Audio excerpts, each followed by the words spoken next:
Duke, smelly Mike Elko. Well, let's talk about this though. I mean, they return a lot. They return a lot. And they were fantastic last year for what you thought that they were going to be. Now, some of that's attributed to the ACC being terrible last year, but they were top 40 offense by most metrics, and they were top 30 defense by most metrics. I really like the way that Riley Leonard plays. I think he's awesome. Their schedule, it's tough in the sense where like they play a lot of quality teams, but it's actually a pretty tough schedule if you were asking me, for especially for Duke, I would say. Their over-under win totals at 6.5. They won 9 games last year. I think it was 8 games in the regular season, right? Then they won the bowl game. 6.5. What are you thinking, CD? To be honest, I do lean over just because the fact that I believe in Mike Elko and I believe that this team, it will be better than last year. Like you said, the schedule is hard. It's not an easy one. They won 8 games last year, and actually they won 8-4. They might maybe only win 7 or 6 games, but they'll still be a better team, which is crazy just because how, not quite easy that schedule is. Getting Notre Dame in the out of conference, have to play FSU, Clemson, NC State, Louisville, UNC, Pitt, like teams that are all, at the top half of the ACC that a lot of teams are picking the overs for on them. So someone's going to have to obviously lose out. Yeah, I do think they have a ton of talent coming back, though. O-line, lose a little bit of people, right? They lost 3 of the top 5 snap count perspective people, but they bring in Jake Cornybrook from Stanford that's going to play tackle for them. They like some of their pieces coming back that were already on the roster. They bring in 3 more guys that are depth pieces on the O-line. And then defensively, yes, they lose Shaka Hayward at a linebacker. Who's a huge loss, by the way. Yes. That is a huge loss. Yes, but I think Dorian Mousy and Trey Freeman will play well at linebacker for him. They still are experienced at that position. And then, Darius Joyner's obviously not an easy loss on the back end of the defense there. He was their leading tackler. So they got to replace their 2 leading tacklers. But they do bring back, Brandon Johnson, nickel, Chandler Rivers playing corner for him as a nice freshman season last year. They do have 5 guys that they really like. It'll be up to Santucci and to the defensive coordinators and to Mike Elko to pick the right 5 and put them in the right spots on the backside of the defense.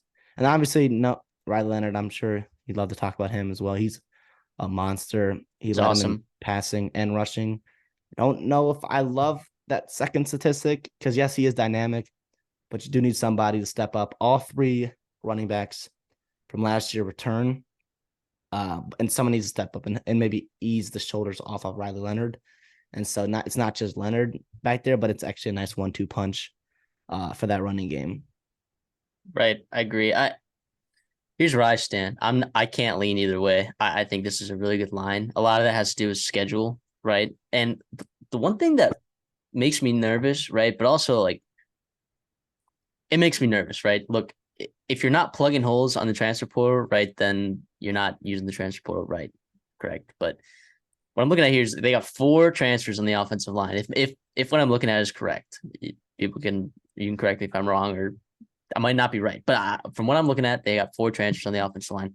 That tells me that they didn't love what they had there. They did not love what they had there. Kevin Johns is a dog, though, at the offensive coordinator.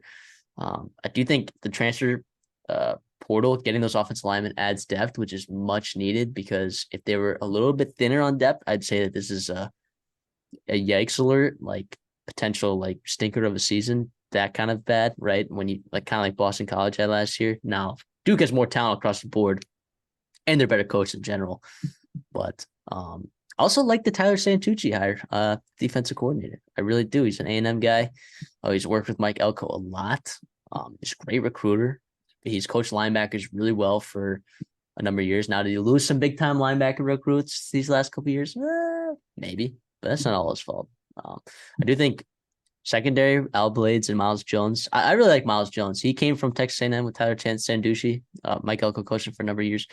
Really long, lengthy. He started big-time games. He started against Alabama in 2020 against Mac Jones and John Mechie and Who am I thinking about? Well, that would have Devonta Smitty Smith, and Waddle. Waddle was healthy back right? then So too. he has played big time snaps in big time games. He's a 6th-year player, maybe 7th at this point. I really like him too. He might not even start though. I mean, but again though, that's another. Those are good depth pieces to add though to your secondary, and I do like this linebacker core a lot. You talked about Mousy. I like Cam Dillon quite a bit. I mean, he's got experience. I like snap count. Snap count at linebacker is a big deal to me. Now, depending on the defensive system, right? A lot of people can make linebackers look good. So he may be one of those guys that looks good, benefits from the system a little bit, but he's still a good player, and it's nice to have experience at linebacker, especially. Mike Elko's going to appreciate that. You need experience after losing Shaka Howard or Shaka Hayward. That's a big deal. That's a huge deal.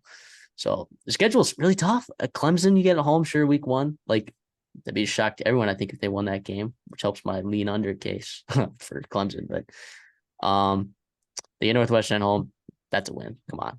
Connecticut, right? You like that. But Notre Dame is their big out of conference game. That's really tough. It's really, really, really tough. I think NC State's pretty good this year. FSU, Louisville. I mean, when you draw Clemson, Florida State, Louisville, NC State, Pitt. I mean, those are some of the better teams in the ACC that you drew. You don't get Georgia Tech. You don't get Virginia Tech. Plus you add ND to the out of conference. That makes it really tough. It makes it really, really tough.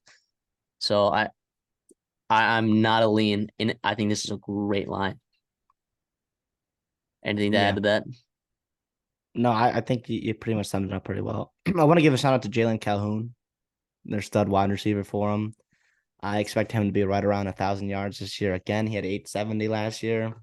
I think he can break that 1,000-yard mark, and I wouldn't be surprised to see him with some postseason conference accolades for sure.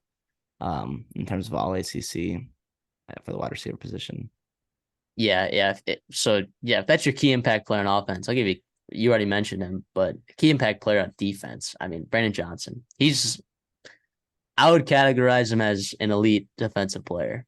Is what I would categorize. He's NFL built. He won't go early, obviously, because he's like a nickel guy. But I think that's an NFL talent right there in Brandon Johnson. But and the nickel is such a hard position to play. To have a guy that you believe in, and coming back. Mike Elko, like that's where Mike Elko puts his best defenders. That's what he does. So, big fan of that. Big fan of that.